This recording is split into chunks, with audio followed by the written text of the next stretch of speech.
আসসালামু আলাইকুম রহমতুল্লাহি ওয়া বারাকাতুহু। ইদানিং আমাদের দেশের কিছু বক্তা ভাইরা নতুন করে ফতোয়া দিচ্ছে কুরআনুল কারীম ওযু ছাড়া স্পর্শ করা যাবে, মুসলমানগণ অপবিত্র অবস্থায় আল্লাহ তাআলার কালামুল্লাহ শরীফ স্পর্শ করতে পারবে। তাই আসুন আজকে আমরা সংক্ষিপ্ত সময়ে জানব কোনো ব্যক্তি অপবিত্র অবস্থায় ওযু ছাড়া কুরআনুল কারীম স্পর্শ করতে পারবে কিনা। আসুন আমরা কোরআন ও সহিহ হাদিসের আলোকে জানব। প্রথমত আমরা জানব কোরআন থেকে। আল্লাহ পাক সুবহানাহু ওয়া তাআলা সূরাতুল ওয়াকিয়ার ৭৯ নম্বর আয়াতে আল্লাহ তাআলা বলেন, লা ইয়ামাসসুহু ইল্লাল মুতাহহারুন, কেউ যেন কুরআনুল কারীমকে অপবিত্র অবস্থায় স্পর্শ না করে। এই আয়াতের তাফসিরে মোল্লা জীবন রহমাতুল্লাহি আলাইহি তাফসিরাতে আহমদিয়ার ৪৭৩ নম্বর পৃষ্ঠায় পরিষ্কার ভাষায় বলেন, লা ইয়ামাসসু হাদাল কুরআন ইল্লাল মুতাহহারুনা মিনাল আহদাস ফালা ইয়ামাসসুহুল মুহদিসু ওয়াল জুনুবু ওয়ালাল হাইজু ওয়ালান নুফাসাউ। কুরআনুল কারীমকে কোনো ব্যক্তি অপবিত্র অবস্থায় স্পর্শ করতে পারবে না, চাই সে ওযু না থাকার কারণে নাপাক হোক অথবা গোসল ফরজ হওয়ার কারণে নাপাক হোক। তদ্রূপভাবে যেই মেয়ের মাসিক হয়েছে, ঋতুস্রাব হয়েছে, সেই মেয়েরও আল্লাহ তাআলার কালামুল্লাহ শরীফকে স্পর্শ করা জায়েজ নেই। এবং যেই মেয়ের নেফাস হয়েছে, সেই মেয়েও আল্লাহ তাআলার কালামুল্লাহ শরীফ স্পর্শ করতে পারবে না।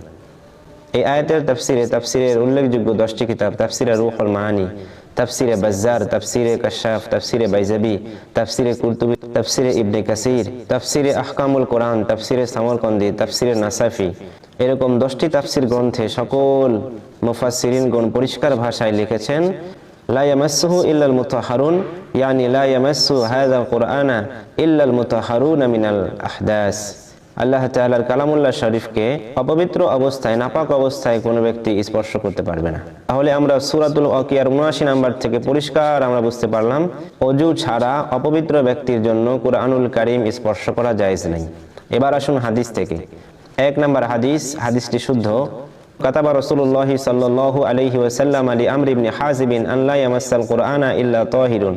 একবার রাসূলুল্লাহ সাল্লাল্লাহু আলাইহি ওয়াসাল্লাম হযরত আমর ইবনে হাজম রাদিয়াল্লাহু তাআলা আনহুর কাছে চিঠি লিখলেন এই মর্মে যে কোনো ব্যক্তি যাতে কুরআনুল কারীমকে ওযু ছাড়া স্পর্শ না করে।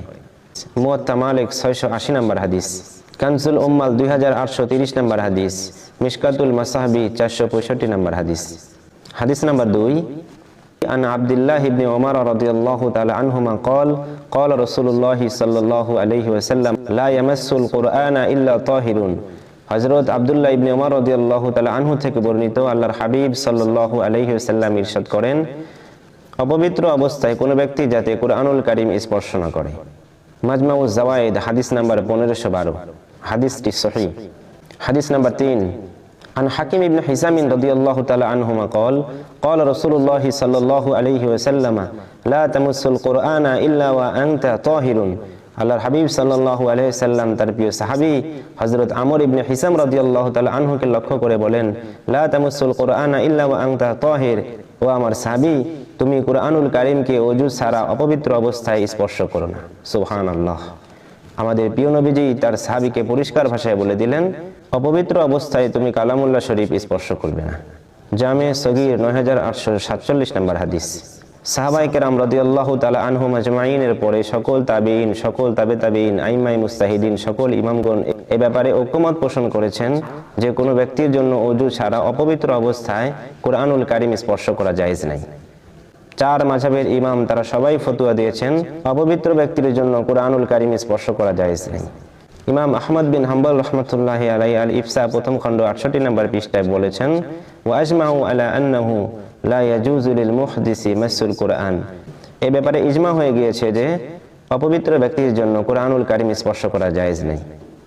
প্রিয় দ্বীনী ভাই ও বন্ধুগণ, আমরা কুরআনুল কারীমের আয়াত ও 3টা হাদিস থেকে পরিষ্কার ভাষায় বুঝতে পারলাম কুরআনুল কারীমকে ওযু ছাড়া স্পর্শ করা জায়েজ নেই। সুতরাং যদি কোনো ব্যক্তি বলে কুরআনুল কারীম ওযু ছাড়া স্পর্শ করা যাবে, সে যেন কুরআনুল কারীমের ভুল ব্যাখ্যা করলো এবং জাতিকে পথভ্রষ্ট করে দিল।